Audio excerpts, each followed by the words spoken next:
Assalamualaikum warahmatullahi wabarakatuh. Semangat pagi anak-anakku semuanya. Siswa-siswi SMK Penerbangan A.A.G. Adi Sucipto yang Ibu banggakan. Good morning and spirit morning. How are you today? I hope you are fine in this time. And don't ever forget, when I come in your class, I will always remembering you to create critical situation in our life.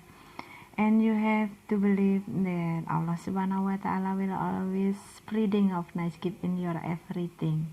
And don't ever forget, when you ask about my condition, inshallah, I always keep my spirit and always keep my life so nice, and I believe Allah Subhanahu wa Ta'ala will always give me in my everything. And because I always create my critical situation in my life, that is make my life to be strong, and you can do that in your life too. And you have to believe that Allah Subhanahu wa Ta'ala will make your life be easy, insyaallah.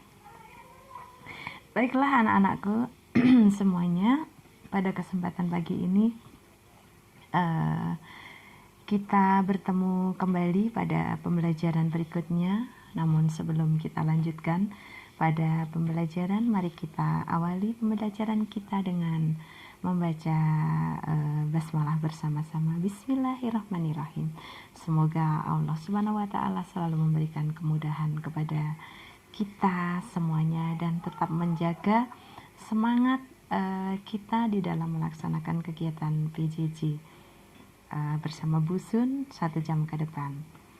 Anak-anakku semuanya, pada kesempatan pagi hari ini kita akan membahas mengenai peranan pers di Indonesia pada KD 3.26, mengevaluasi peranan pers di Indonesia. Para siswa, anak-anak ibu yang ibu banggakan, bahwa di dalam mempelajari materi tentang peranan pers di Indonesia ini, tujuan dari pembelajaran bahwa setelah mempelajari materi ini diharapkan para siswa semuanya mampu bertanggung jawab dalam menyikapi peranan pers di Indonesia, kemudian mengevaluasi peranan pers di Indonesia dan menyaji hasil evaluasi peranan pers di Indonesia. Nah, adapun setelah mempelajari materi mengenai pers ini, diharapkan para siswa mampu mengembangkan nilai-nilai karakter pada diri para siswa semuanya, antara lain adalah karakter bersahabat, komunikatif, cinta damai, cinta tanah air, demokratis, tanggung jawab, dan rasa ingin tahu. Nah, itu adalah nilai-nilai karakter yang diharapkan bisa para siswa kembangkan. Nah, para siswa semuanya, pada materi mengenai peranan pers di Indonesia, tentu kita terlebih dahulu mengupas mengenai apa sih sebenarnya pers itu, bahwa pengertian pers ini sebenarnya adalah diartikan sebagai pers, nah, alat cetak atau penerbitan pers. Belakangan pengertian mengenai pers ini dibedakan menjadi dua, yaitu pengertian dalam arti sempit dan pengertian dalam arti luas. Pengertian pers dalam arti sempit yakni media cetak, sedangkan pengertian pers dalam arti luas ini diartikan meliputi semua barang cetakan yang ditujukan untuk umum sebagai pengganti istilah printed mass media. Wartawan sebagai bagian dari pers adalah orang yang secara teratur melaksanakan kegiatan jurnalistik, yaitu orang yang melakukan kegiatan tulis-menulis mengenai berita. Sedangkan istilah pers ini kalau kita kaji di dalam ensiklopedia Indonesia, istilah pers ini merupakan sebutan bagi penerbit atau perusahaan atau kalangan yang berkaitan dengan media massa atau wartawan. Sedangkan kalau kita lihat di dalam UU nomor 40 tahun 1999 tentang pers ini merupakan suatu lembaga sosial dan wahana komunikasi massa yang melaksanakan kegiatan jurnalistik. Nah, kegiatan jurnalistik ini meliputi kegiatan mencari, memperoleh, memiliki, mengolah, kemudian menyampaikan informasi baik dalam bentuk tulisan, suara, gambar, serta data maupun grafik maupun dalam bentuk lainnya dengan menggunakan media cetak maupun media elektronik dan segala saluran yang tersedia. Nah, mengenai sifat pers, sifat atau falsafah mengenai pers ini mencakup beberapa hal, yaitu yang pertama adalah liberal democracy pers atau pers demokrasi liberal. Kemudian yang kedua adalah komunis pers atau pers komunis. Ketiga adalah authoritarianisme pers atau pers otoritarian. Selanjutnya adalah freedom and responsibility pers atau pers tanggung jawab sosial.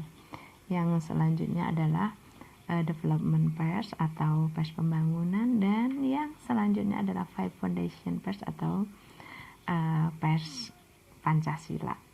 Nah, itu mengenai sifat pers. Dan pers sebagai media penyiaran berita ini memiliki misi antara lain adalah ikut mencerdaskan masyarakat. Kemudian yang kedua adalah menegakkan keadilan, dan selanjutnya pers juga memiliki misi untuk memberantas kebatilan. Sesuai dengan Undang-Undang Nomor 40 tahun 1999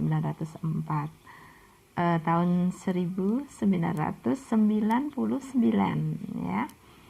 Pada pasal 3 antara lain disebutkan bahwa pers nasional berfungsi sebagai media informasi, media pendidikan, media hiburan, dan memiliki fungsi sebagai kontrol sosial, dan dapat juga sebagai lembaga ekonomi. Nah, perkembangan pers dewasa ini sedemikian luar biasanya ya para siswa semuanya, segala sesuatunya disebarluaskan atau diinformasikan melalui media. Hampir tiap hari kita melakukan kegiatan yang berkaitan dengan dunia pers. Nah, baik para siswa, 4 fungsi pers yang sudah Ibu sebutkan tadi. Yang pertama adalah pers berfungsi sebagai pendidikan. Maksudnya bagaimana? Bahwa melalui karya-karya tercetaknya membantu masyarakat untuk meningkatkan kebudayaannya. Itu yang pertama. Fungsi yang kedua adalah sebagai penghubung. Ini merupakan sarana lalu lintas hubungan antar manusia. Kemudian fungsi yang ketiga adalah sebagai pembentuk pendapat umum. Artinya melalui rubrik-rubrik atau kolom-kolom tertentu, ini merupakan ruang untuk memberikan pandangan atau kritikan kepada khalayak atau kepada pembaca. Dan fungsi pers yang selanjutnya adalah sebagai fungsi kontrol. Artinya pers ini berusaha untuk melakukan bimbingan dan pengawasan kepada masyarakat tentang tingkah laku yang benar atau yang tidak dikehendaki. Nah, itu tadi adalah mengenai fungsi pers. Yang selanjutnya adalah mengenai peranan pers. Menurut Undang-Undang Nomor 40 tahun 1999 ini disebutkan bahwa peranan pers ini adalah memenuhi hak masyarakat untuk mengetahui apa? Mengetahui mengenai perkembangan terkini baik di dalam negeri maupun di luar negeri. Jadi dengan adanya pers ini kita sangat terbantu sekali ya para siswa semuanya. Dengan sangat mudah kita bisa mendapatkan informasi-informasi yang terkini dan teraktual, baik informasi dari dalam negeri maupun informasi di seluruh penjuru dunia dengan waktu yang sangat singkat.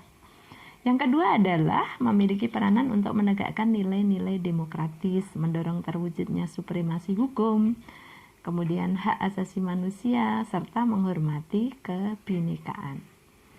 Yang ketiga adalah mengembangkan pendapat umum berdasarkan informasi yang tepat, akurat, dan benar. Nah, ini jadi pers itu harus memiliki tanggung jawab untuk memberikan pemberitaan yang akurat, benar, dan terpercaya, bukan berisi berita hoax atau kebohongan ya, seperti yang seringkali terjadi di luaran sana. Selanjutnya adalah pers juga memberikan peranan melakukan pengawasan, kritik, koreksi, dan saran terhadap hal-hal yang berkaitan dengan kepentingan umum. Peranan yang berikutnya adalah memperjuangkan keadilan dan kebenaran. Baiklah para siswa semuanya, anak-anakku yang ibu banggakan, mungkin sampai di sini ada pertanyaan. Silahkan kalian bisa tulis di kolom komentar ataupun saran, nanti bisa kita diskusikan bersama ya. Kita gunakan media ini sebagai sebuah media untuk menyebarkan ilmu, untuk meningkatkan kualitas kehidupan dan kualitas kompetensi kita. Baiklah anak-anakku semuanya, ibu akan lanjutkan mengenai teori tentang pers. Nah, para siswa semuanya, perlu kita ketahui bahwa kalau kita membahas mengenai dunia pers ini memang luar biasa ya. Kita mengenal beberapa konsep mengenai pers. Yang pertama adalah pers otoritarian.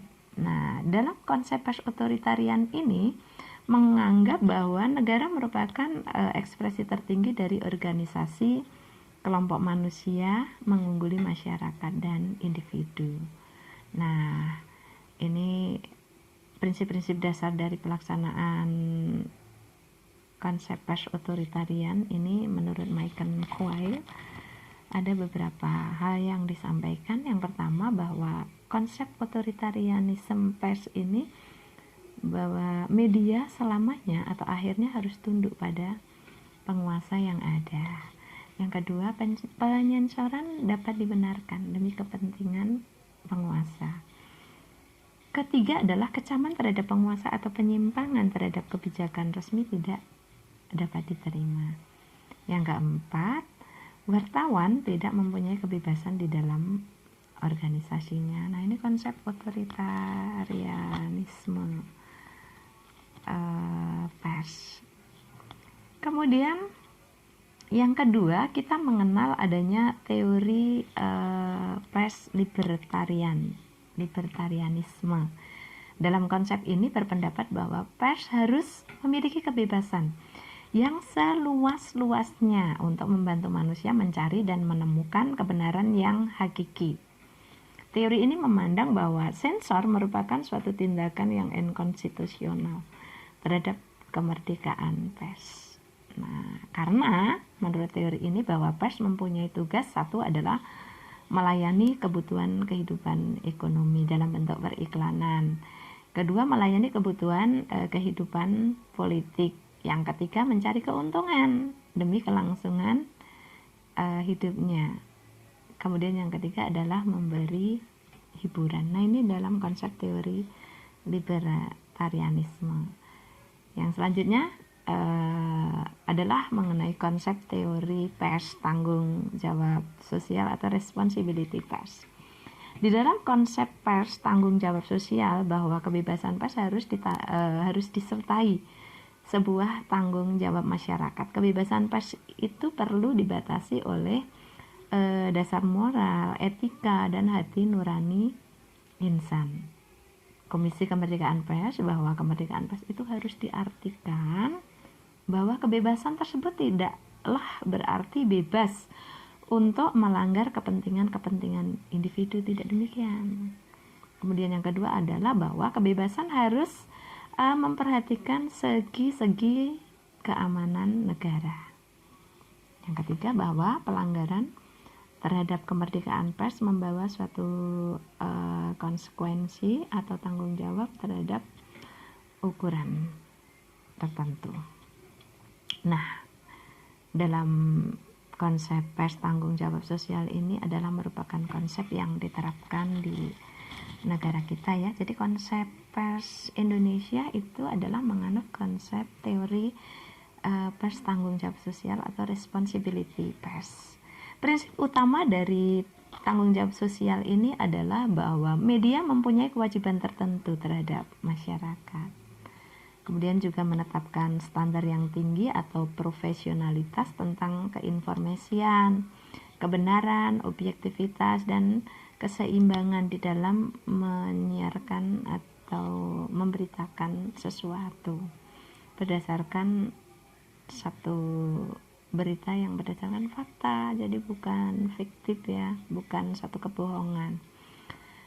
Yang selanjutnya adalah prinsip yang ada di dalam responsibility pers ini adalah dapat mengatur diri sendiri dalam kerangka hukum dan lembaga yang sah. Di samping itu juga menghindari segala sesuatu yang mungkin menimbulkan kejahatan yang akan berakibat pada ketidaktertiban atau penghinaan terhadap minoritas etnis ataupun agama. Nah, ini harus dihindari ya, karena di negara kita ini merupakan negara yang heterogen, negara yang majemuk, sehingga yang minoritas ini harus tetap mendapatkan perlindungan. Jangan sampai pemberitaan sesuatu di media itu mengakibatkan tersudutnya satu kelompok kecil tertentu, tetapi harus tetap menjaga persatuan dan kesatuan bangsa yang berbeda-beda ini